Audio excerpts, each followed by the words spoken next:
All right, welcome to Ball and Chain Podcast. This is episode 215. All right, welcome to Ball and Chain Podcast. Let's see here. So, episode 215. what do we got to talk about today?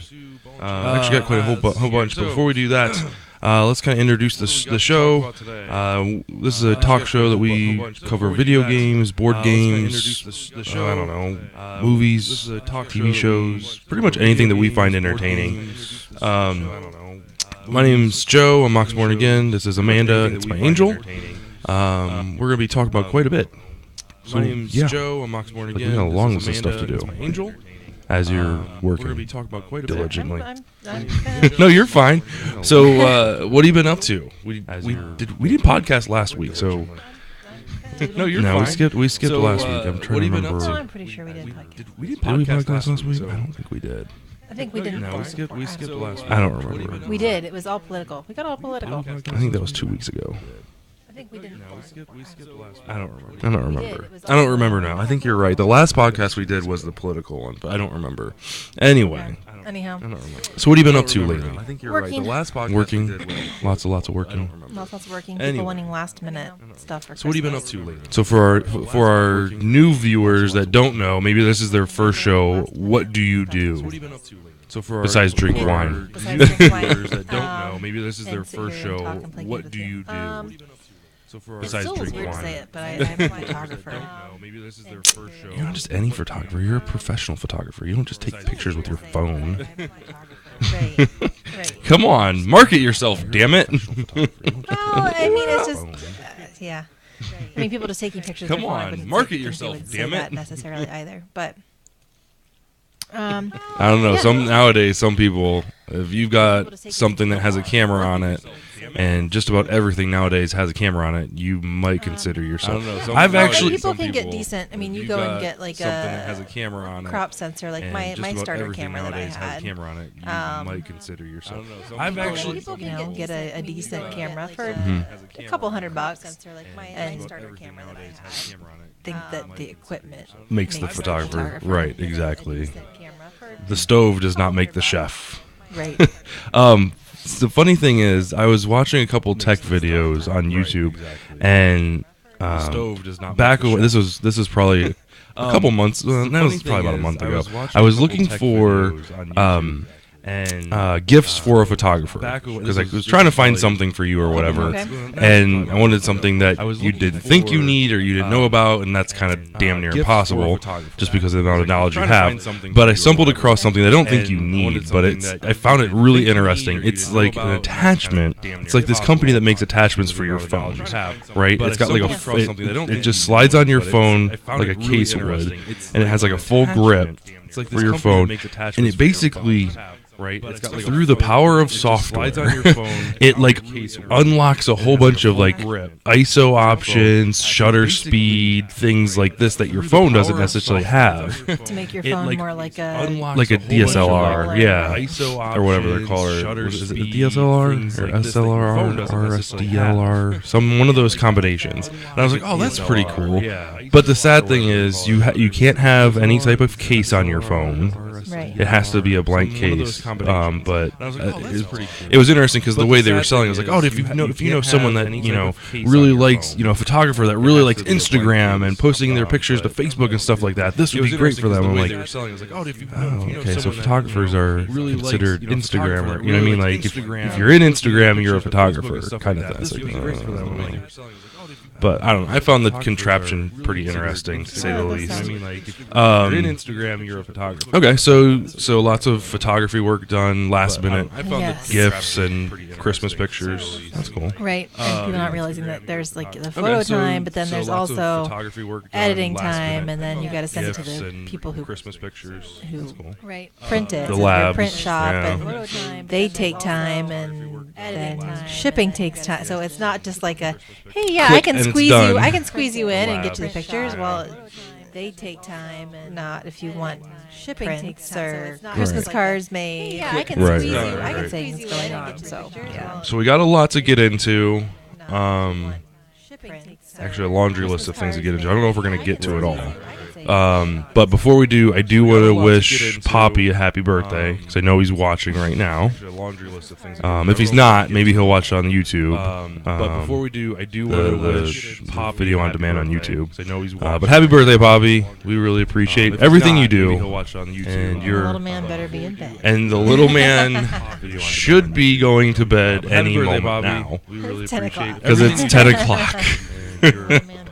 Anyway, so what we're going to talk about today, we definitely want to get to the Walking Dead recap. We had our mid-season finale. There's a lot actually that goes into that recap. Right, there's a lot that goes into that. That'll be the last thing we talk about. We'll put spoilers up because we are going to spoil it. So if you're interested in watching it and you haven't got to it yet, there's a lot that goes we will spoil it for you. The heck out of it. And I want to discuss some of the there's a lot of going on with it. Did you have a chance to read any of that? I didn't, so you're gonna have to feed it. You're gonna have to do the whole shebang. It's all you.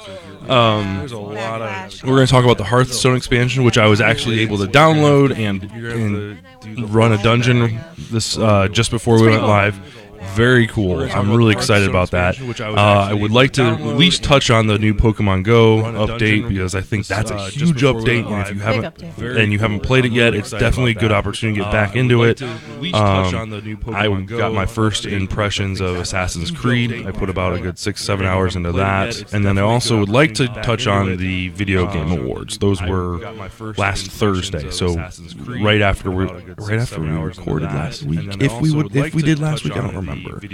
One of our shows didn't air last week because there's a hole in our group. I don't remember what one.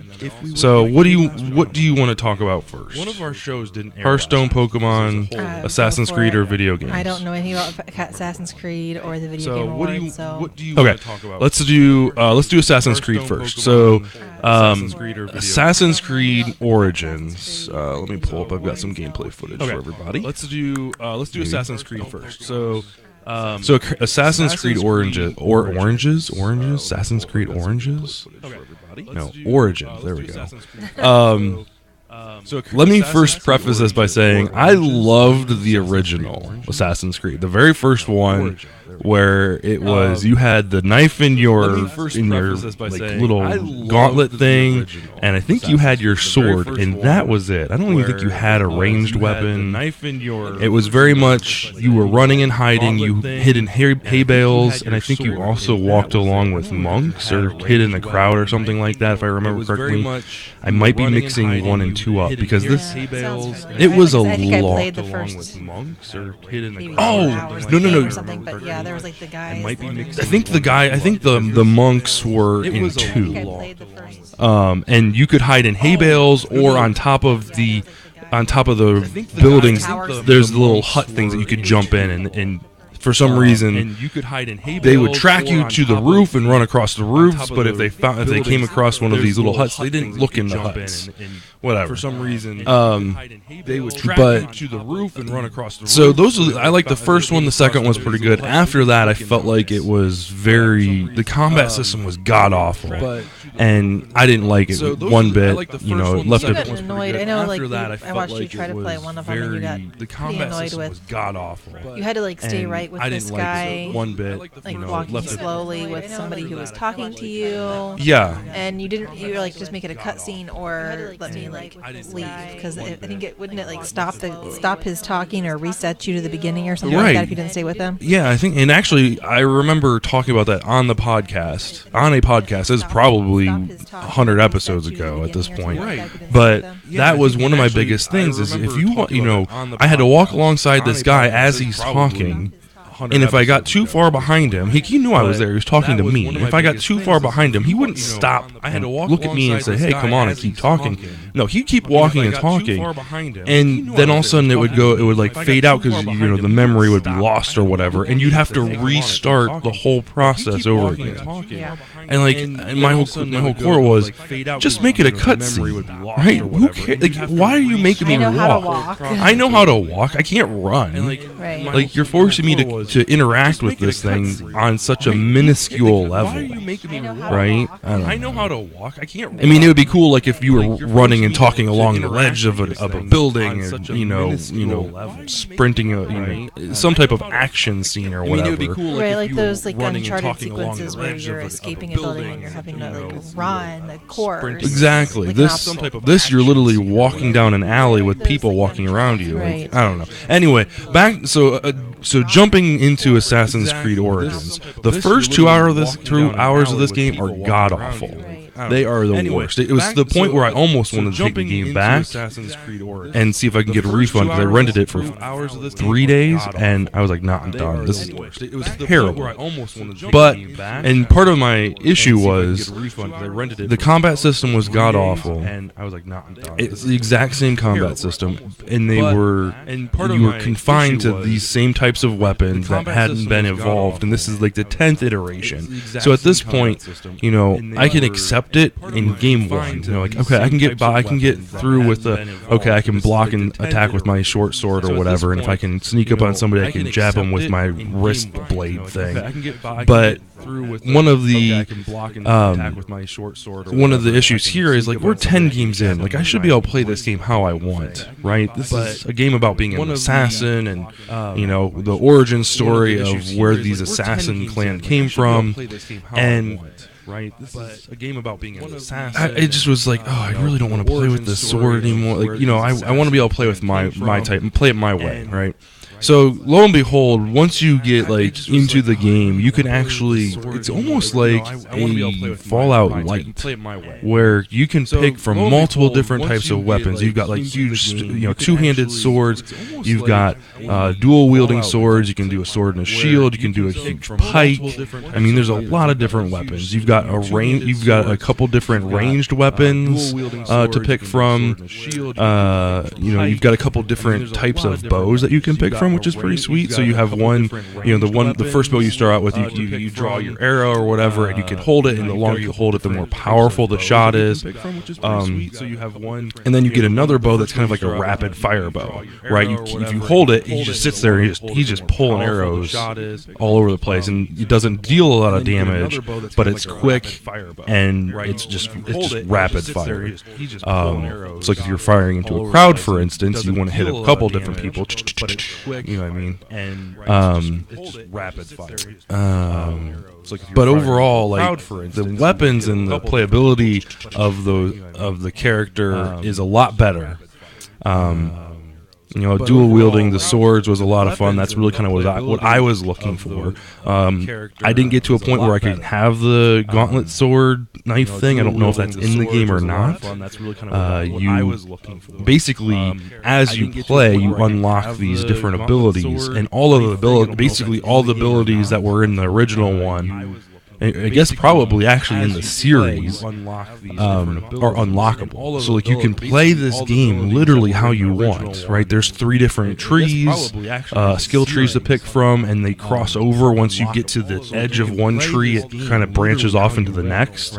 So like, if you don't like the beginning abilities of like the seer, which is like the one that like uses a lot of mist and misdirection and things like that, and like animal charming and stuff like that. If you don't like the beginning aspects of him, but you want to be well versed in combat, you can start pointing your attribute points in combat, and then work your way to the edge of combat, and then go over to the other tree and start later level options in that, which is fantastic, because generally in these types of games you would have to start at the very beginning. Like, if you wanted level 3 archery, you had to get level 1 and level 2 before you could go to 3. But in this game, if you got so far up the swordsman aspect, you could branch over and go and skip a couple levels or a couple things, which I thought was really cool. I don't think I've seen a game do that before. I know they're out there, because this isn't nothing new. But again, a lot of fun, and at the end of the day, you can play the game how you want. As far as content is concerned, You saw the stream, like the map of Egypt is huge, like massive. You saw this, and you've got different animals that you can mount or whatever and ride. You have a camel companion, but like there's horses. You can get on horseback. You can steal someone's horse. That's like a special ability. You can like stab them in the side. And they like kind of grab their side or whatever, and you rip them off their horses. Jump on their horse and just take off. That's like a special. The AI is dumb. I really wish they'd spend like more time in there on that. It's just the AI is dumb. I don't know. I don't know what to say about it. It's just you're this dude sitting in this grass, and like all of a sudden there's these people just missing or whatever. It's like, hey, there were 10 people around us, and now there's one. It's just you're this dude sitting in this grass. I mean, they'll like walk around a little bit, but they won't check like the obvious places. Like you're in a desert, and there's some like grass like coming up out of the weeds or some foliage or whatever coming up, and it's like you would think that would be the first place they would check. And there's some like grass like coming up. The one thing I will give the AI is you would think that if there's two or more of them and they see you, one of them will retreat to get reinforcements, and a little icon will pop up, and he'll say, "I'm gonna go, I'll go get the guards, or I'll grab our buddies or whatever." He'll call like the one oasis that I was at. There was like a band of like thieves or whatever, and I was attacking them, and the one guy like whistled, and you saw over the horizon like 2 or 3 more guys on horseback came flying in, like, oh shit. And I was attacking them. So one guy like whistled, and you saw over the horizon. Yeah, it was a lot of fun. There's got to be at least 40 hours worth of content here. Yeah, it was just based on the map, because like you start out in the center portion of Egypt, and I don't know the different towns or whatever.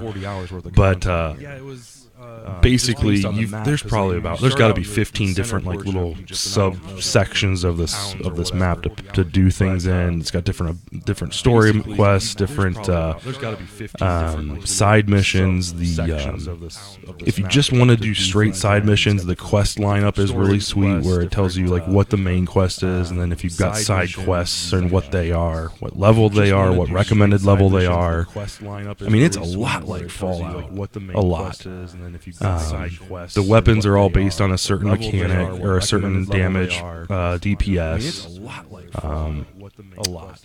What else is there's crafting? So there's just a little bit of crafting, so you can craft your really level up your shoulder pads, your gauntlets, which kind of makes me think maybe you can eventually get the blade. You can level those up. Really level up your shoulder pads. There's something else that you can level up. I don't know, but you can hunt. So there's wild beasts and things like that. Level those up. They took away, and this, I think this is new, this iteration. They took away the whole getting up on the tallest peak, like of a church or whatever, and like kind of scouting the area to unlock the map. The whole map's just unlocked for you. But what you have is you have a hawk companion that you can summon or whatever, and he'll fly up, and you get like this eagle-eyed view of everything that's around you. And basically, what they've done is they give you a certain area where like your assassin target is, or where you need to go to do this to complete a quest. They'll give you a generic area, like, oh, they're up there in the mountains northwest, right? You're like, okay, well, I gotta go northwest, and they'll give you like a little indicator, like it's this way. But like you can basically summon this bird or whatever and hawk and fly above, and it will kind of scan the area, and you can like pinpoint the exact target you need to go after.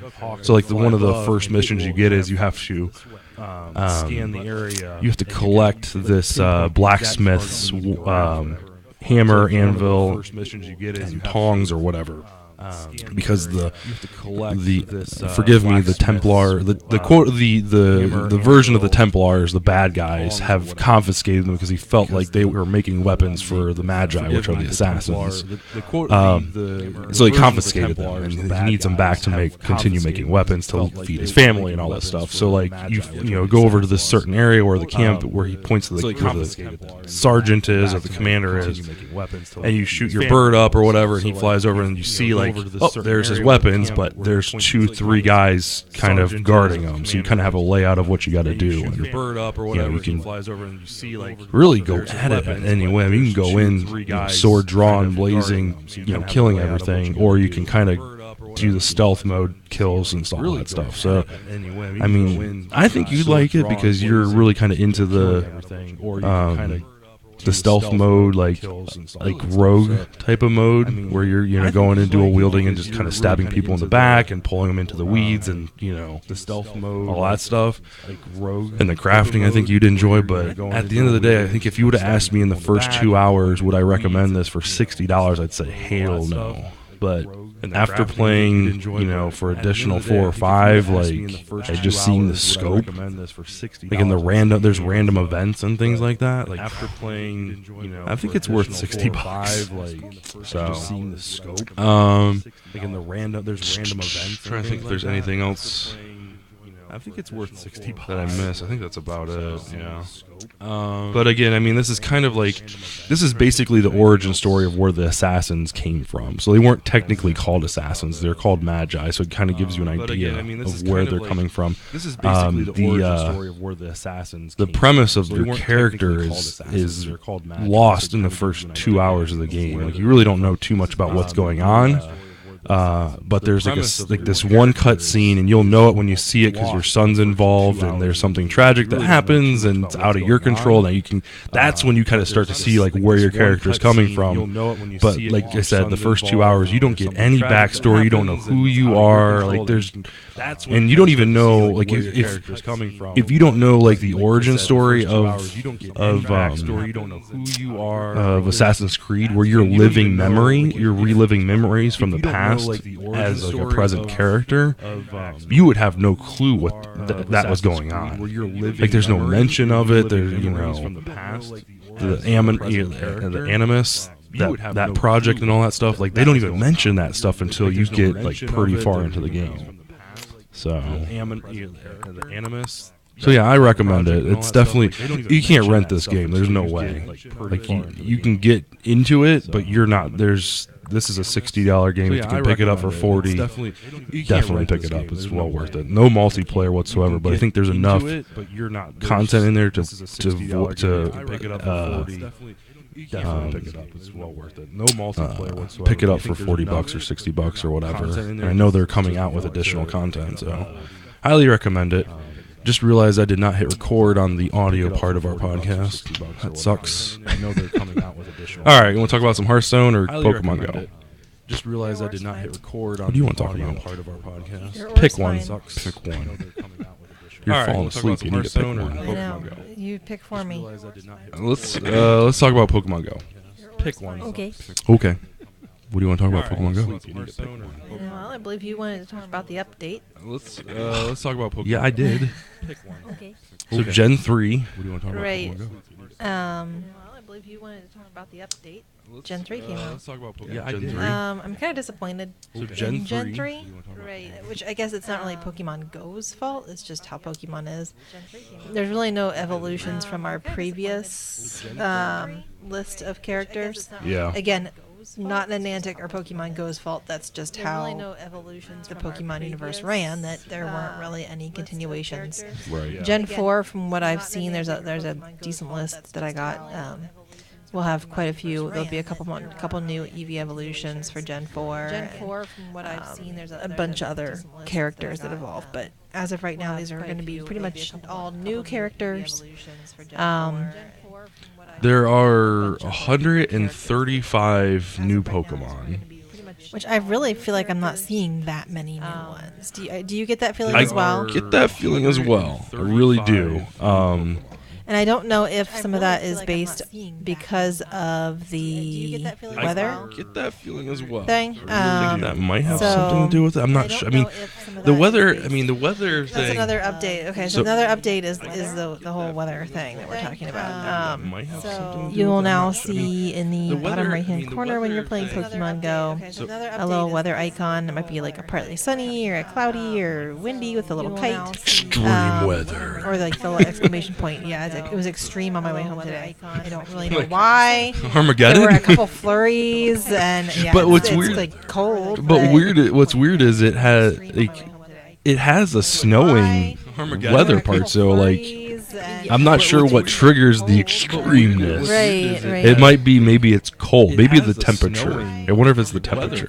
Right. So I'm not sure what triggers the anyhow, extremeness. there's supposed to be It fewer might be Pokemon out when maybe it's it's extreme. cold. Maybe the temperature. I was wonder if still it's the fighting temperature. some anyway, Mhm. so I don't know. But basically now, based on the weather, you'll have different types of Pokemon appearing. More often.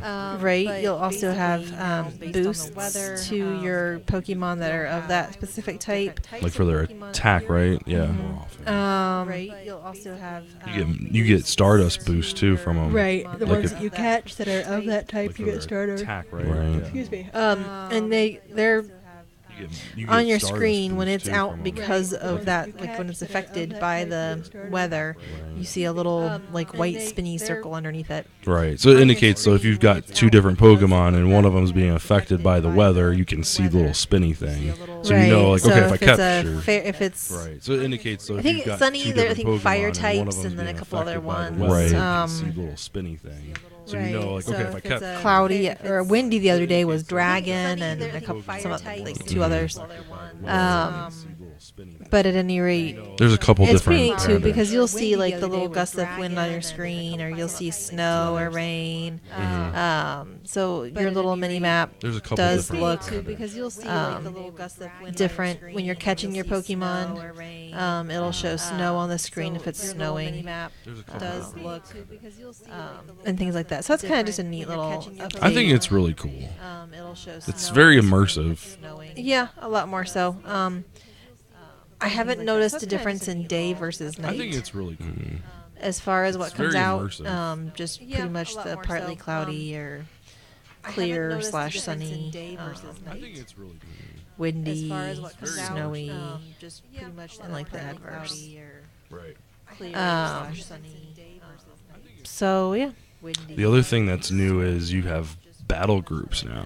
Did you see this? I noticed that today. I don't really understand it. I haven't really looked into it, but I So- did notice that today. So one of the biggest, I guess not one of the biggest complaints, but one of the biggest features that people were asking for was a way to pre-select what type of Pokemon you use in your battles. Like if you're, out doing a certain, like if you're out, if you know you're out doing like ho-ho raids or whatever, like a certain type of raid or whatever, and you know you're going to be fighting this Pokemon over and over and over again, this type or whatever.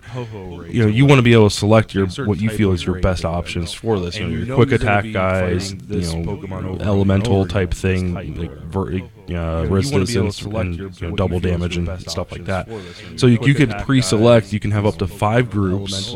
Each group has 5 Pokemon that you can pre-select, and you could interchange them or whatever. But when you go into like raids and things like that, you can, or even in battles, even when you're in that main menu where it's showing your Pokemon for that it's selected, you can swipe left, I believe, and it will show you your first group. Swipe left again, second, third, fourth, in that fashion. So I don't know. I messed around with it. I've just made I made a legendary group, put all my legendary animals in there. I don't know. I thought it was kind of neat. I don't know. I messed around with it. Just add functionality for free. Right. So, but yeah. So apparently, so Gen 3 includes I think 135 Pokemon, and 21 of which that have no evolutions. But yeah, so apparently, So I mean that's still 100 so and Gen what, 3 includes 135 Pokemon and 14 that still evolve, which some of them there's some of them that have like evolutions, and then like another evolution that's random, like a couple random evolutions, which are kind of neat. Which there's some of them that have like evolutions, and so then that's they're Pokemon Go. If you haven't been playing it, it's really kind of coming into its own. It makes you wonder, like vanilla Pokemon Go. Wow, there really wasn't much to do. Like you battled at gyms, and that was it. Yeah, there weren't It raids. makes you wonder, like there weren't raids, and the gym battle system was a little broken because of things like Snorlax, and then it was Trinitar, and then it was not Claire Fairy, but the gym battle system was a little Blissey. broken Blissey. because of people are just like putting bunches and bunches of blissies in gems, and you're just like, well, we can't beat that, so later, Tater. Right. So I mean, there's definitely a lot more to do. Gems, and just like, well, If you haven't played it, it's definitely a good time to get back into it. So I mean, there's definitely a lot more. Briefly talk about. Let's talk about Hearthstone a little bit. I don't have a lot to say. Yeah, I mean, I've gotten some of the new expansion came out. Briefly talk about. Kobolds Let's talk and about Hearthstone a Catacombs. little bit. I don't have a lot to say. Which came out on December 7th, so that was last Thursday. So that would have been after our podcast. I've got quite a few packs. I really haven't Which looked. came out on December 7th. That's one thing I that was last haven't noticed Thursday, so in that would have been Hearthstone is a after way our to podcast. filter your cards by I've set. got quite a few packs. You can filter them by That's type. one thing I haven't noticed So in that would have been Hearthstone is a after way What? to filter your cards by set. Somewhere. I've got quite a few packs. Go ahead, keep talking. You can filter them Okay. by That's type. one thing I haven't noticed in Hearthstone. Filter your cards by set. Keep going. You can filter everything by type. Okay. All right. So you can filter. No, you can't filter. Well, yes, you can. Keep going. You can filter everything by type. Okay. All right. So you can filter. No, you can't filter. Well, yes, you can. Keep going. You can filter everything by type. Set. I'd really like to see that. So I don't really have a whole lot to say about the new cards that came out. The solo missions, I guess, or solo campaigns, or normally when I play either arena when I have an arena pass, or just the ranked against other people. But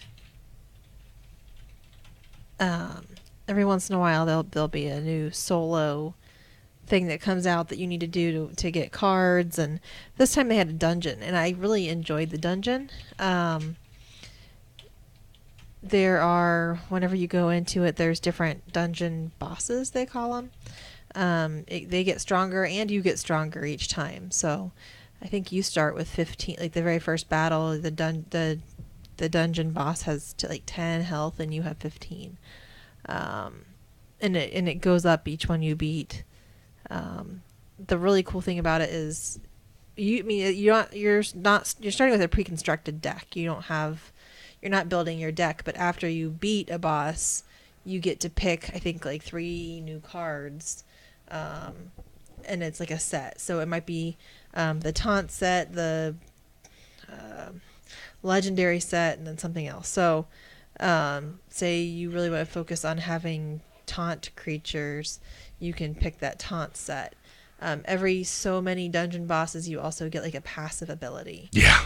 Those are awesome. Yeah. By the way. Those are a lot of fun to play with. Which one, just out of curiosity, what passive did you pick? I've played in the dungeon probably 4 or 5 times. Oh, really? Yeah. Okay. So I played it once, and I normally play as a hunter, and the hunter normal ability is pay 2 mana, deal 2 damage to the opponent, not an opponent creature, just the opponent. So 2 mana, 2 to the face. So the one passive ability is your ability costs less and gets a power up. So now it costs 1 mana and it deals 3 damage. Lightning bolt to the face. Yeah. That's fantastic. Like, because as a hunter, there's a few solid hunter 1-drops, but not many.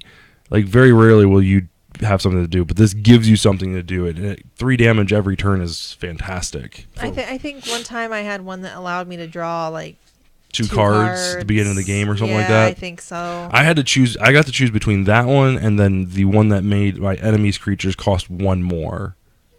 Yeah. So I chose that one, and that really screwed the pooch on the guy that I played against. I had 2. It's really cool. I had 2 of those going at the same time. Yeah. Yes, I think I had that. I got 6 dungeons deep. I got stopped by the trap or something like that, or the. There's a few different, like, if you next time you go in, it'll be different creatures. Oh well. So like the first time I played in it, like the first guy was I think a rat or something. Right. Yeah. The second time I went in, it was like a small baby dragon or something. Okay. The dungeon bosses do change. They're not always the same, which is good for replayability. Right. So yeah, I enjoyed it. It was a lot of fun. It was. I don't have a lot to say on the new set because I really haven't got too far into it. There's a couple cards that I really wish they weren't class specific. That's the one thing that really is a drawback between Hearthstone and Magic, where Magic you can play anything, like any card, no matter how terrible it is, with the color combination that you're playing, you can still play it. You can make it work. But with Hearthstone, like you're limited to. There's some cards that are neutral, but there's some cards that are class specific that only that one class can use, and it's just frustrating. There's some cards I was like, oh, I really want to play with that, but I don't like playing as a priest. right. Right? I just don't like it. I don't want to play as a priest. The one card that I did get in the dungeon that I will never play ever because it just left a horrible taste in my mouth. And like the randomization in the game is usually okay. It's usually pretty fair. But both times I played this card, I got screwed royally. So what it is, it's an it's not an equipment. It's a spell that gives you and your opponent 2 random weapons. Oh yeah. Right? So the first one I got, and I'm playing as a hunter.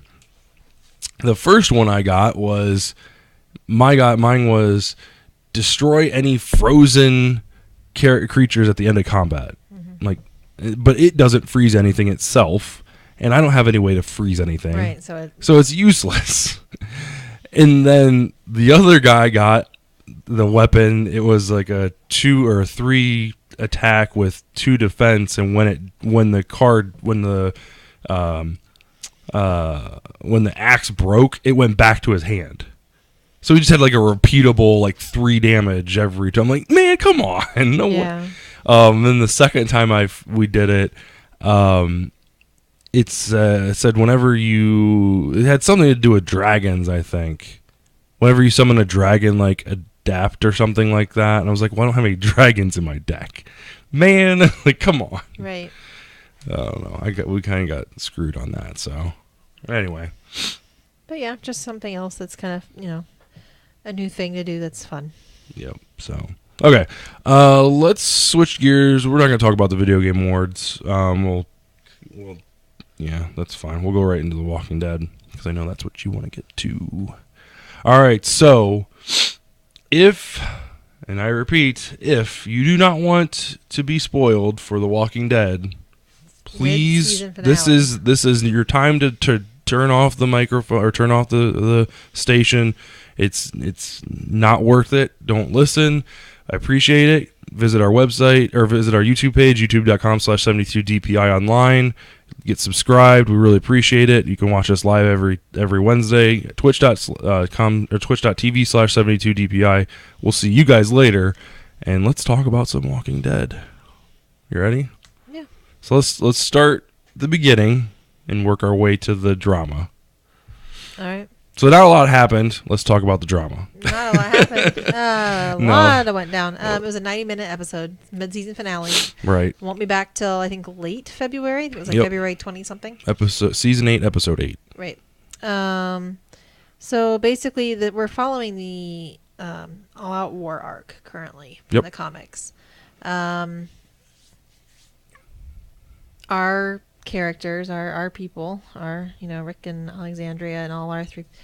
Basically, they started out on a high note. They went in, took out with Dwight's help, and Dwight, of course, if you're not familiar, I don't know why you're watching at this point, but obviously went in. He's the savior that's working on the inside. Told him about the outposts. They went in. Things were going pretty well for our folks. I still don't trust that dude. Dwight? No, I don't. I really don't. I know he's trying to dick over Negan. Yeah. But I don't really trust him. He just doesn't have. He's just got that weird face, and it's not because Negan put an iron on it. It's just he's just got that unlikable face. Right. So basically, I'll just start at the end, or at the very beginning, end of last episode. Rick got the garbage people on his side, which I think is the dumbest thing he could have done. They already screwed him over once. But anyway, he got I feel like that was a huge waste, like of film. Yeah. Like, got him on his side.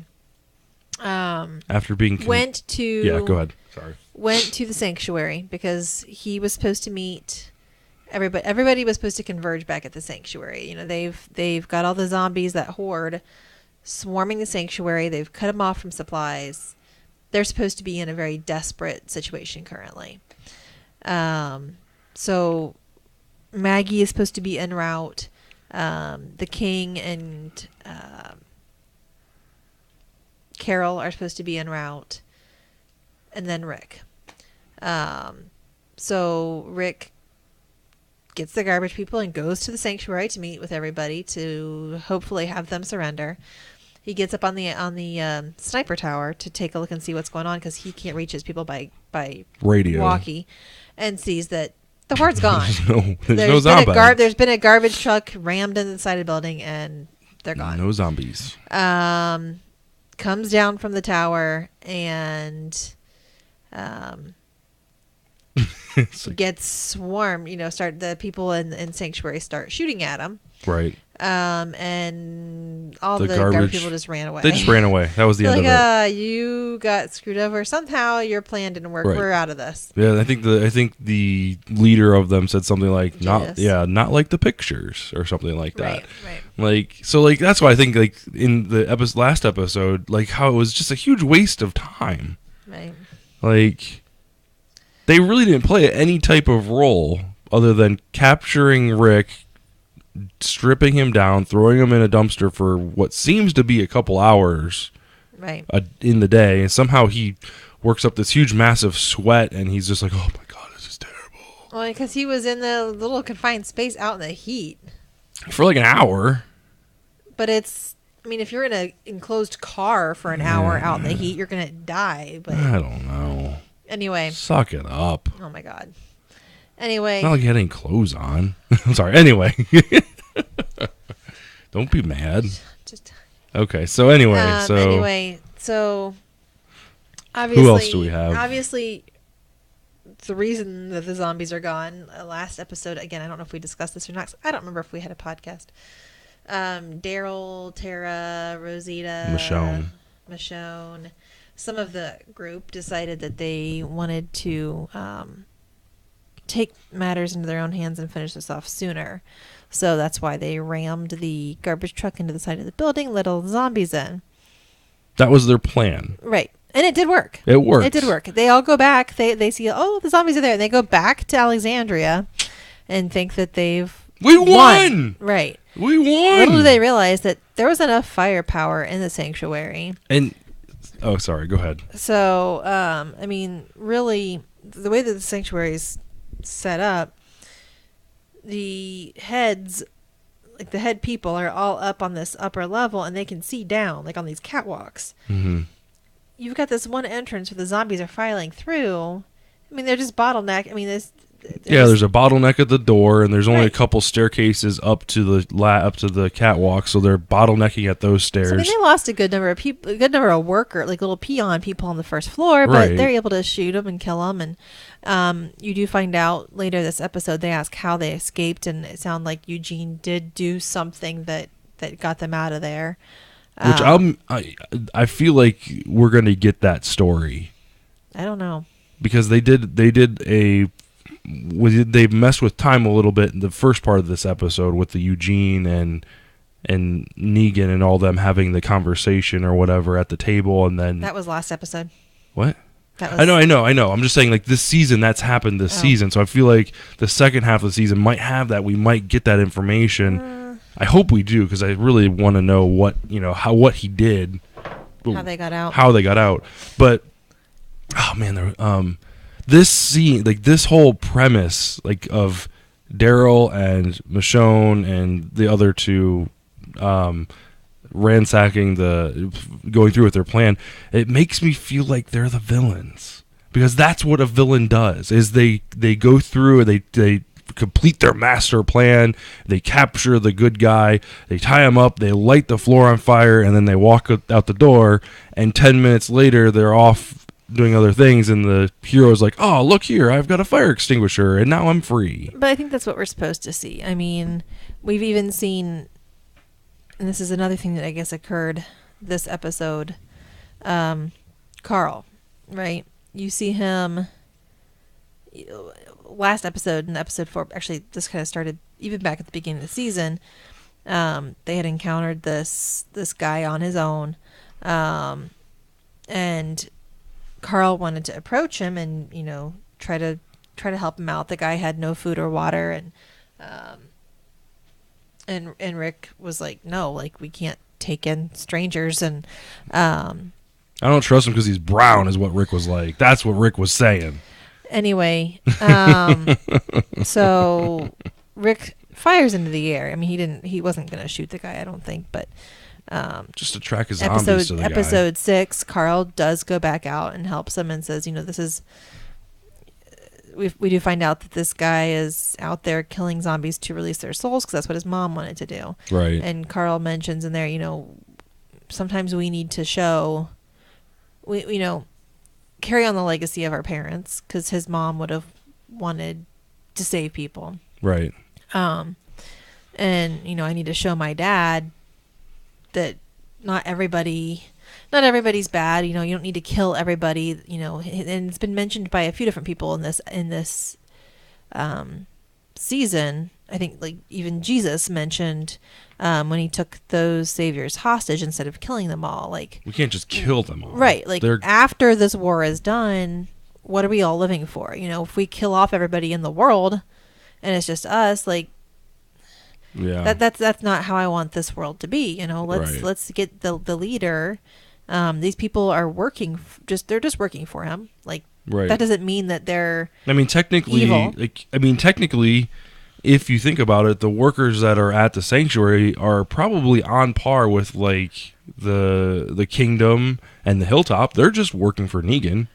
Right. So right. you befriended those people because they weren't directly in the same location as the saviors. And a lot of the people will say, I'm Negan. Not all of them do that. They're not, the workers aren't his generals. Right. And they want to survive. I mean, they're out there with zombies, the elements, other groups that are... Rick's group. Right. I mean, and Negan, he calls himself a savior. Oh, he is, in a way, he is saving these people. Right. In a kind of a twisted way, but... I don't even necessarily think a twisted way. If you think he has of... an economy. Right.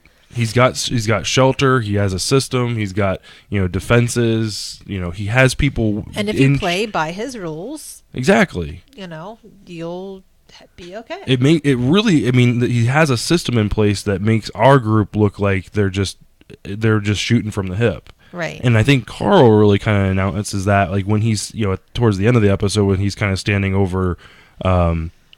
Negan as they're at the... I don't know if we didn't even get into that yet. Okay, go ahead. In the storyline. Sorry. Yeah, we haven't really got into the storyline. We've kind of just been shooting the hip. Go ahead, shooting from the hip.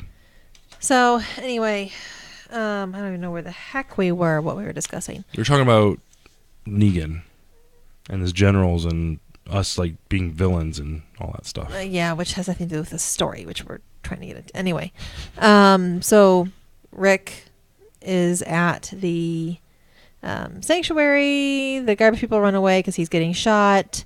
Lo and behold, Carol and Jerry, who were heading there to meet with Rick as per their agreement, come in at just the right moment, see that Rick's getting shot at, and he gets in the car and they drive off. That's kind of the last we see of them for a second. We also see Maggie and Jesus are on the road with kind of a little caravan heading also out to the sanctuary. So everyone's converging there, or trying to converge there. We see Jerry, I think, in the car. There's kind of a weird scene there where it looks like he gets in a car accident or something. You see like glass kind of shatter. I don't know if he got shot or if he hit something or what happened. I know we were a little bit confused. There was a little bit of break in the story. Like, there was a break from when Rick, Jerry, and Carol were in a car, and then all of a sudden Jerry's captured, Carol's on her own, and Rick Rick's out is hoofing it somewhere. Walking. Right. So we don't know exactly how those three separated, but they did. Right. Jerry gets captured by, is it Simon? Yep. From the Saviors, and he has stopped, like basically blockaded the road that Maggie was coming in on. And Jesus. Right. The people from the hilltop. And they basically said, hey, we got out. You guys lose. Right. You're going to be lucky and you get to keep producing, but we own you. Yeah. And we're killing one of your people. And then he shoots the guy in the back seat. Some dude Neil. in the back. Neil. Poor Neil. Right. I mean, we don't know Neil, but we don't know anything about Neil. But he's dead. He doesn't have a backstory. Right. No special comic for him. Now, all the while, Maggie's going, Maggie's smart, and she's thinking about what she's going to do, and they had brought a box to put her in. If she did not comply, they were going to, I think, kill Jerry, put Maggie in a box and take her, like a wooden coffin type box. Right. And take her to Negan. But she asked for the box. She said, okay, well, we'll do what you want. Give me the box, though, so I can bury this guy who just shot. Instead of burying him, she does put him in it, and then...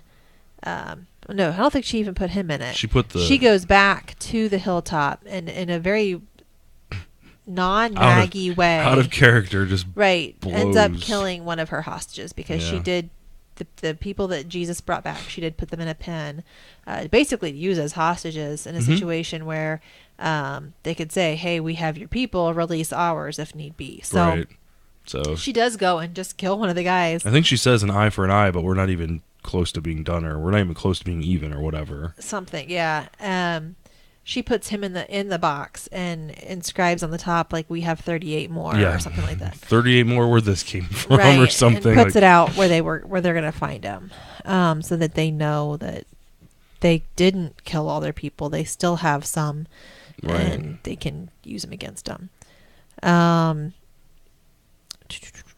Gabriel is still sick. Maggie. Gabriel is sick.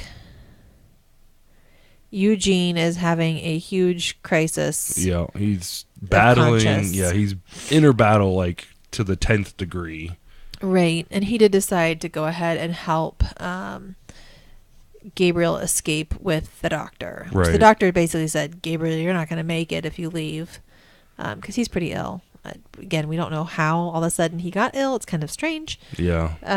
I find that just a weird coincidence that was maybe just too coincidental just to make the story work. Right. But because Gabriel had to get somewhere near the doctor, and how else to get near the doctor, because Gabriel has no clue where he's at. Nobody's willing to help him, but to get sick and take him to the doctor. Yeah. I don't know. Maybe there was something left over from where Sasha had. Maybe he took something that was in there just to get... But it was pretty quick. Yeah, it was bizarre. Yeah. So at any rate, Eugene does give them the means to escape. I think he drops some car keys and tells them where there's a car. And poisons the guard. Yeah, not to kill him, just to make him have the run. So I think that helps Eugene's... What did he say? He said something about his khakis or something like that. Crapping in his khakis. Ultimate crapping khakis or something there. Yeah, in Eugene's crazy way. You can't just say it in 2 words or less. It's got to be a full-on paragraph. Right. So Negan, so we've got Simon addressing Maggie's group. The other, I don't even know what his name is. The other general that takes care of Hilltop relations at the kingdom. Our kingdom, yeah. Which he doesn't seem on as like he's seen. Like you've got like Negan, and then you've got Simon is just nasty. Simon, and then Dwight, and then you've got this guy who he seems like he's at the drop of a hat. He's done. Like, right. He seems like he's just doing it because he has to survive. He really doesn't want to be like Negan. I don't think he really thrills in the violence like Simon or Negan would. He kind of reminds you of like probably was once a worker but got promoted to a general. Yeah. Like someone that was been down in that, slum and, been a provider or whatever. And now is like seeing the other end of it. The fact that he allowed the kingdom to not know what was going on and to meet for their drops outside the kingdom and stuff like that. Yup.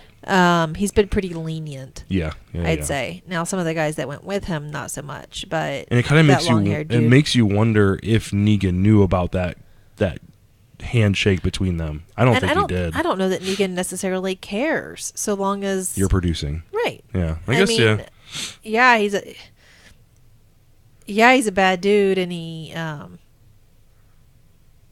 has some ways of keeping people in line, Lucille, and ironing people's faces, and whatever. But that's only if you get out of line. If you follow the rules, you're fine. Essentially a dictator. Yeah. So he goes. Obviously, they're needing to find the king. Yep. Because they're wanting to talk to the leaders of all these places, and King Ezekiel didn't give himself up so easily. He you saw him close the doors and kind of hide himself. They're calling all the townspeople out and saying, you know what, we're gonna live here now because you've ruined our house. And Ezekiel comes up and creates this big distraction. He sets a big fire, and the people get out, I think, at the back gate, some other way. And he locks himself in there. He could have escaped as well. Carol came up and he could have escaped, but he told Carol, get them out of here, get them to safety. And so he's basically handed himself back in, which I think shows that he's willing to be the king he needs to be again. So I think he's kind of come back from that little crisis that he was having after the tiger got killed. He's back to being ready to be the leader he needs to be. Unfortunately, he's captured, but, whatever. And then we have Alexandria, where Negan decided to go. What's the matter? I'm just checking something. Keep going. All right. So we have Negan at Alexandria. Rick is not there, but he comes knocking and says, hey, let me in 3 minutes or we're going to start bombing the place. And Carl he comes up with a plan, tells people to go out through the sewers, which we've already seen these sewers a couple episodes when Glenn was gone. It was back when we thought he died under the dumpster. Right. And Maggie and I think it was Maggie and Jesus went to look for him. Aaron. Yes, Maggie and Aaron. And they didn't get very far. They didn't leave the sewers. Right. But there is a sewer that leads out of the town, and Carl tells everybody round everybody up. You got 3 minutes, get down there, and he goes up to the sniper tower to address Negan's group, let him know his father's not there, and really he's just a kid, in real life he's 18. I don't know how old he's supposed to be at this point in the story. I don't know. But it's hard. He's aged really pretty quickly, right, as most kid actors do. Right.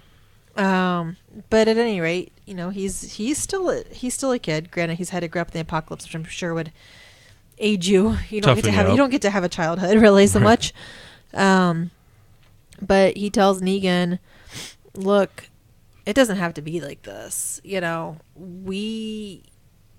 here. You're there. I'm sure you didn't want to be this bad guy. You don't have to be this bad guy. And I understand that you need to make an example. We did some stuff. We started some of this shit. If you need to make an example out of somebody, kill me. Mm-hmm. I'll take it. I'll take the one for the team this time." Which really threw Negan off guard. Mm-hmm. And you see him kind of reel from that. Well, the statement after that, he's like, "You want to die?" Right. Which, because we've seen Negan so many times say, "I'm not dying until I'm good and ready." Right. Negan, I don't think, understands the concept of someone being ready to die for someone else, let alone being ready to die, but also being ready to die for anybody. Yeah, I mean, I think he was shocked at that a young kid would say something like that. Like, you know, Which we know that Negan's worked with kids in the past too. I mean, that's something else that he said. Right. So it kind of, you know, so it kind of makes you wonder, again, makes you wonder more about his damn history, about, you know, he works with kids, and We know he's really taken a shine to Carl. right. And that, and to be honest with you, he almost, you know, going, kind of skipping ahead a little bit, but he challenges Rick, like in like the battle that he has with Rick, like the, you know, the melee battle he has with him. He brings that up. He's like, your kid wants to die. What have you done to him? When I'm done with you, I'm gonna make him better. Or, Right. you know, I'll take him in and you know, he's make gonna him be one of my head people. He's gonna be my best general. Like, he's got like this foolproof plan of what I'm gonna do with your son because you can't handle him. Right. And then he does his little which leads us to say, Carl says all this stuff. My dad's not there, etc., etc., etc. Our people get to the sewers, and a couple of them drive cars out the back gate. Right. Which we have Dwight and a couple vans of saviors out at the back gate, but not totally up against it. Per Dwight's decision. Right. He said, we don't need to barricade it. We can stay back here. We're fine. Because he knew that they probably would escape. So anyway, Carl is talking to Negan, you know, kind of buying time. I think it was Daryl, Michonne, like our main people, escaped out the back gate, and Negan starts to realize, like, he was having this really, you know, big moment with Carl. Wait, and then hold goes, on, wait a whoa. second. Michonne and them are in the sewer. They go into the sewer after this. Remember, Michonne doesn't go into the sewer. She goes back into Alexandria. Right, but Daryl and all them, they go into the sewer, don't they? Not yet, no. Oh, okay, all right. I So, could have sworn they did. They do eventually after, because then you said, why isn't Michonne going into the sewer? I thought her and Rick were the only ones that were out No, there. No. Oh, okay. Yeah, you'll probably remember once I finish talking. Okay, go ahead. I'm listening. Yeah, thank you. So at any rate, they go and chase. They're driving down the street. Dwight and his crew of saviors start chasing them down. And they must bail out of these trucks because they pull out and they throw a flare into the road. And the saviors stop and they say, "Why? You know, why are you stopping here? We know this is a trap. Like, this is not a good place to be." And Dwight goes, "Oh, no. It's, you know, this is fine." And lo and behold, Daryl, Michonne, and all them start firing upon the saviors. A few of them get out. Well, they get out of their trucks. That's when they get fired on. And then Dwight turns around and starts firing on his own people as well. Friendly fire. Right. One of them even comes over and says, you were the one who was working with them, and I realized, I should have realized when you didn't want to barricade the gates and when you drove us into this trap, and so that whole group of saviors was killed. Well, the one they girl did go up to Dwight. The one chick that shot Dwight, she got away. Did she? Yeah, because when Dwight was laying against, after he got shot, he was laying against the car or whatever, and Michonne and them came around, and I think they were ready to kill him, but he said, "I'm already dead. Like, I can't go back. I can't go back. She's gonna tell them all, so I gotta leave. Like, we gotta get out of here. Blah blah blah." So okay, he pretty much knew he was dead. So at this point is when Daryl and all them go into the sewer with Dwight and all them. They all go into the sewer. Michonne decides not to. She turns around and goes back towards Alexandria, because she hasn't seen Carl come back out yet.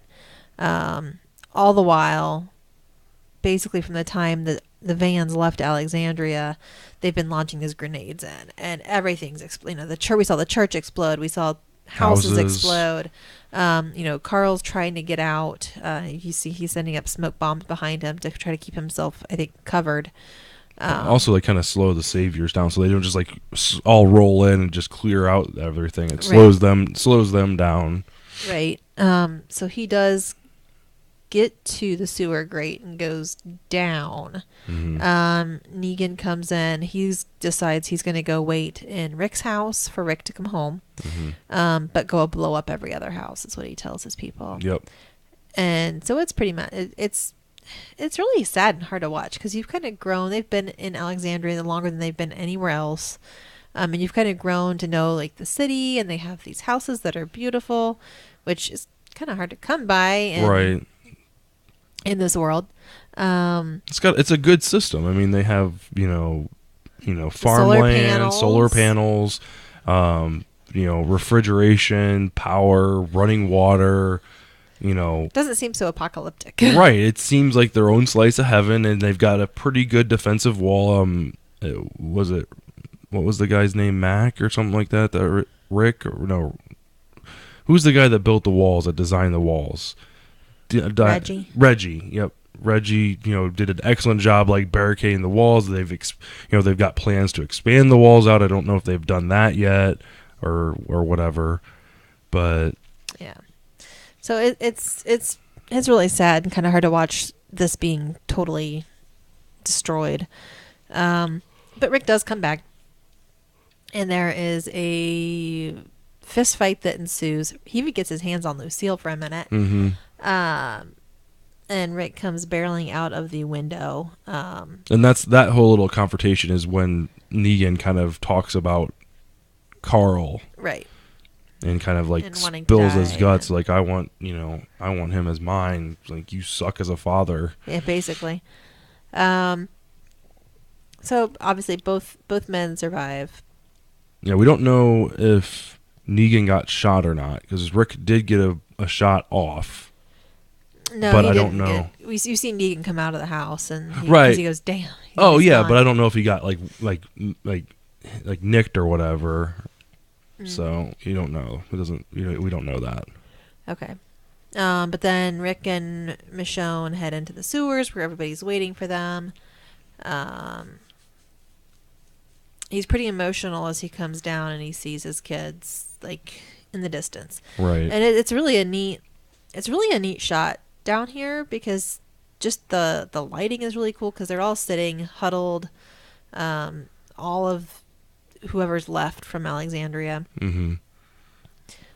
Using candlelight, waiting as you're hearing the explosions kind of going off upstairs, up above ground. And I guess they had said that the inspiration for this came from, they say it was like the Siege of London or something like that, where they had to go wait like in the subway tunnels. So it was just kind of a neat way to draw upon past historical events. We're not missing anything leading up to this, are we? I don't think so. The only other thing that we didn't talk about was the little girl and God, I can never remember his name. What's the Enid and Aaron. Enid and Aaron. They went to Oceanside, but completely botched that up. Yeah, they ended up killing the leader. Yeah, like I don't know what they were planning on doing, but Aaron got out with some type of assault rifle, and you hear in the background, "Put it down," blah blah blah, and Enid gets out and goes around the other way, and then just shoots the person in the back of the head. And here they were going to try and negotiate, hey, you should come with us. Right. Clearly they have guns. They have guns because they all pointed, put your weapon down. There's 4 or 5 of them surrounding Enid and Aaron. So that's all we see from them. Yeah. We don't know what's going to happen there, but it can't be good. Yeah. They were suspicious of our people to begin with. Yeah. We took all their weapons. So. Not all of them. Or maybe they got more, but. Right. Or who knows? Maybe Negan armed them. Who knows? No. So that's Negan already killed all their men. Yeah. You can't work with Negan. All right. Oh, bless you. So I think that's the only thing that we missed. Okay. So sewer scene. Right. So sewer setting. Sewer scene. Very end of the episode. We have everybody reuniting. Everyone's looking extremely downtrodden. mean, things had been going so well for them in this war, aside from the kingdom mishap. And Daryl like giving them an escape route essentially. Right. So you see them come down. Everybody's sitting, looking super sad. Rick looks over and sees new guy who Carl brought, and you just hear Carl say, "I brought him," and it shows him with his shirt off, and he's got a bandage. He reveals what's under the bandage, and it's a bite mark to the abdomen. Ain't no coming back from that. No. And there's a lot of the news sources, from that it pans out to this gorgeous shot. Everyone's kind of frozen, and it just pans out, and you just kind of see Rick kneeling, Carl sitting there, almost looks like enthroned.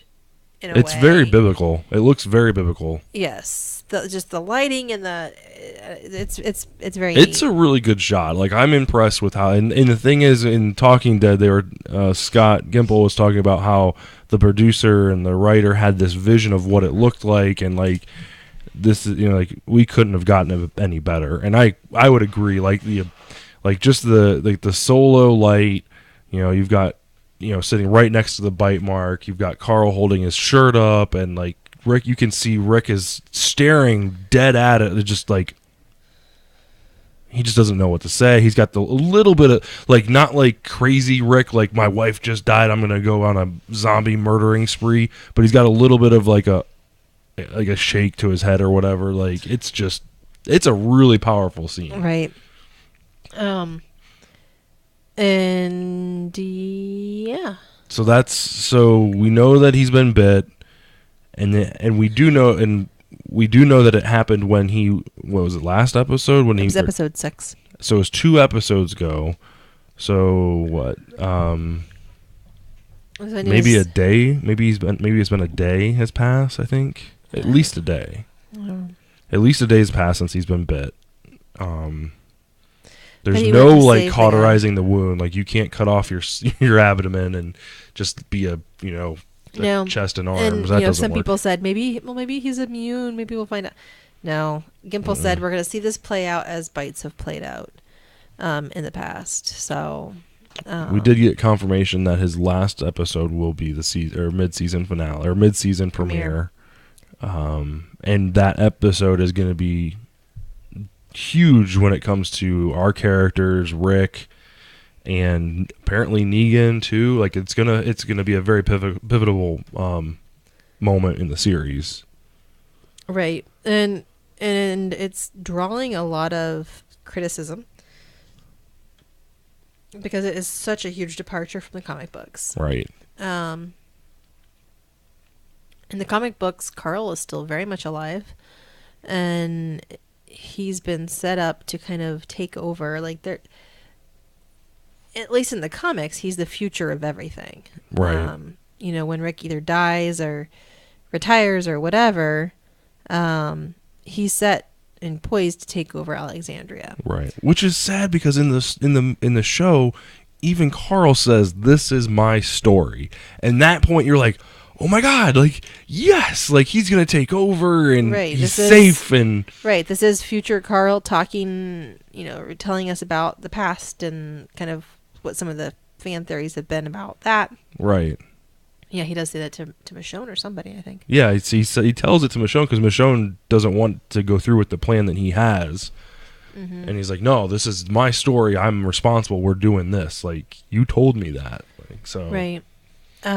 So yeah, it's a huge departure. It's very different from the comics. Which isn't a bad thing. I've been reading a lot of people calling for Scott Gimple to quit, saying that he's ruined the series, and honestly, I see why they're upset, but also I see Chandler Riggs himself, Carl himself, even in some of the interviews, has said that he's filling a hole and again, this is going in the comic books, and even in the current television series, you see Rick hellbent on killing Negan currently. As we have it, this is, I don't care what happens to all the rest of the Saviors, but Negan's going to die. Yep.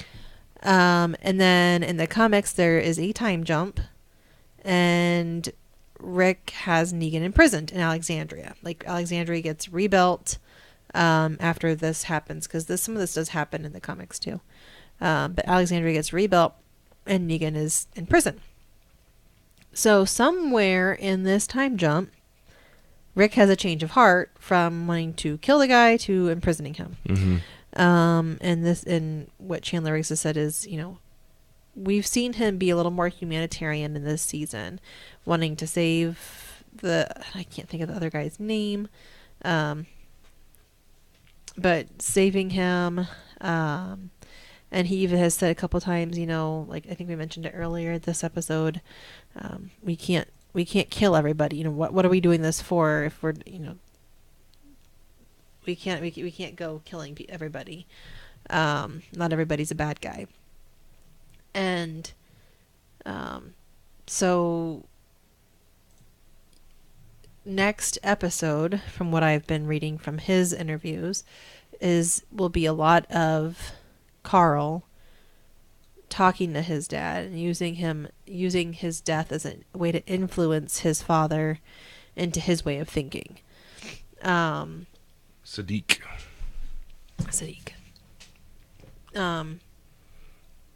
So yeah, it's what would have such a huge, profound effect on Rick to have this change of heart in a way that he's currently operating. Well, that's not just a change of heart. That's like a complete 180. Like, right. I'm going to kill you.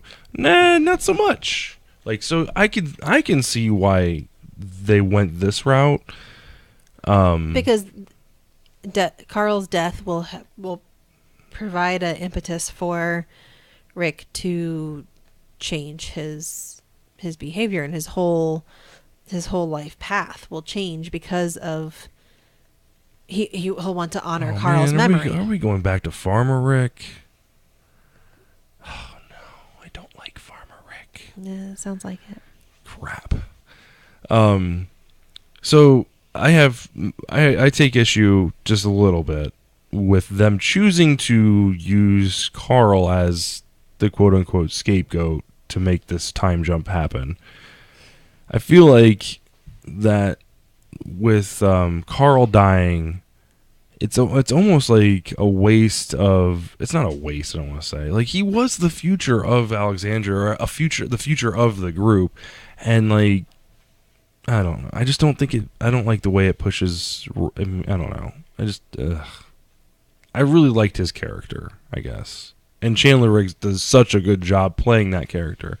Mm-hmm. Now, the one thing that I have question about is, in the comics, if I've read correctly, I haven't read all the comics. I haven't caught up on the comics, just the first, few issues. And in all honesty, I haven't either. What I read is a lot of Wikipedia about synopsises. Yeah. So one of the things that I've read or heard, and I can't confirm is true or not, I don't know, that while Negan's imprisoned, Carl actually takes a liking to him. Mm-hmm. And I don't know if we have seen that yet in the form in last season where Carl and Negan were together, or does now that this has come to fruition with Carl dying, will Negan, if Negan is captured, will he befriend Judith? Especially now that we'll have a time jump. Judith in the comics is not alive. Right. So Judith is... So there's two... Well, there's two people. You've got Judith, and then you have... Grace. I don't know if there is a Grace in the comics. I don't know. And to be honest with you, the picture that I got from the comics of Negan taking on Carl under his wing, Carl was much, much younger and much, much more impressionable. So I'm wondering if they took this opportunity to say, hey, you know what? Things are still going to happen to people the way they happen in the comics books. They're just going to be different characters. It'll still be Rick's child. It'll still be Rick's child. It's, you know, and Gimple was talking on Talking Dead about, like, you know, things are still going to happen, whether it's Carl or whether it's this person or whoever dies. We still want to tell the same story. We still want to tell the same story. We can still embody the same, you know, scenes, but with different characters.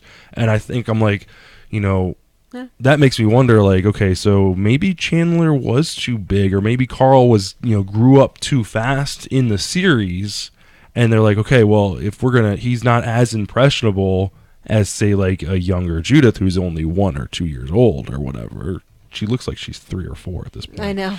Like, so I don't know. I'm curious to see where it goes from here. I really liked Chandler as Carl, and he did such a really good job, and I love the character. I really did. I just hate to see him go. Yeah. But his dad was mad. Yeah, so go ahead and talk about the drama. So aside from other people being upset with this, and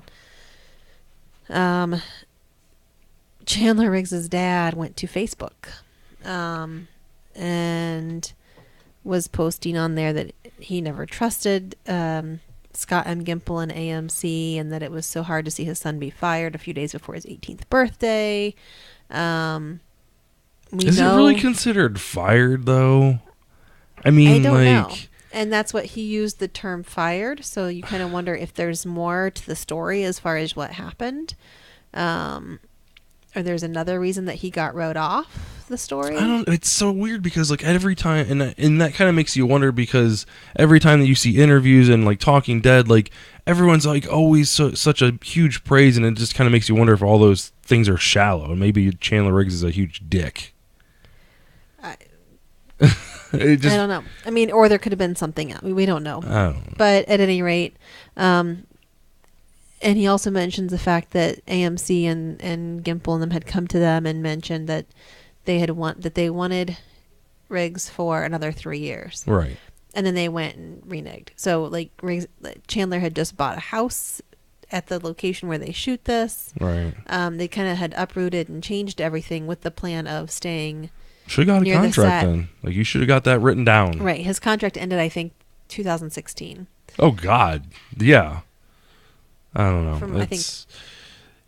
I don't know. Like, and on a show like this, someone else said, well, at least you're not on, like, Gotham Game or of Thrones. Yeah, Game of Thrones or Gotham or something. You know what I mean? Like, so I don't know. Like, yeah, drama. I don't know. Drama. Part of he me did take it down, though. He did take the post. Like I said, part of me feels like Chandler was the wrong person to choose to kill off or whatever. And that, I guess they really didn't kill him off yet, but like it really sets up the story to kind of it shows how you care about the people. If people weren't irate, then he didn't make the right choice. You know what I mean? Like the fact that, you know, Scott Gimple was like, hey, if we do it this way, you know, this is how we're gonna push the story forward with Rick and Negan. And, you know, if you would know that he made the wrong choice if people were like, whatever, sure, I don't care, kill him, right? So to me, it's like, I feel like, you know, because of the outrage, because of the cry, because of the, you know, the sudden, you know, request for him to be fired or quit or resign or whatever, it's like, I think he made the right choice. Like, I feel like that was, you know, a hard choice, but you know, the choice that had to be made, right? Yeah. I feel like there was something. Oh, yeah. Theory. So I have a theory. What's your theory? I went back and rewatched the premiere, because the premiere had flashes of an older Rick with a cane. It was kind of a hazy look to it, but you do see, I thought I remember seeing Carl in these flashes. Mm-hmm. You do. You don't see his face, but he does say something, and so you do know it is Carl. Mm-hmm. Clearly that can't be him, or clearly it's a dream. Mm-hmm. But after each one of those, either after or right before, anyway, each of those snippets are paired with a snip of Rick, and we don't know at what time frame this Rick is, or when we were watching the premiere, we didn't know. There's no context. It's just a close up of Rick's face, looking very upset, red eyes, shaken, like bloodshot, like he's been crying. He's all kind of like sweaty, and then you also in one of these it pans up and you see a stained glass window, a Celtic cross above him, which people said was kind of like a religious reference and that he was mourning somebody. Mm-hmm. So and then people were also saying that his house was the house in Alexandria in the flash forwards, but when he steps out of that house, the building across, like it's not the Alexandria street that we know. Right, it doesn't look like it. No. Which then leads you to wonder where the heck is, what's really going on here. My theory is that snippet we will see play out in the mid-season premiere. Mm-hmm. I have a feeling he's at Carl's funeral. Standing there upset, crying, and that as he's standing there watching his son get buried, he's having these little daydream snippets of what could have been. What life would have been like. We kind of saw a little. That's going to be really sad. Exactly. And we saw a little bit about that, like when Glenn and Abraham died at the hands of Negan. We saw at the very end of that episode a snippet of them all sitting around the table having dinner together with Maggie and their baby and Glenn and everybody. And it was that same kind of like a hazy, dreamy look to the film. Right. So that's my thought on what those two, and because they were paired together, each time you saw that crying, upset Rick, you saw the dreaming, happy future Rick sequence.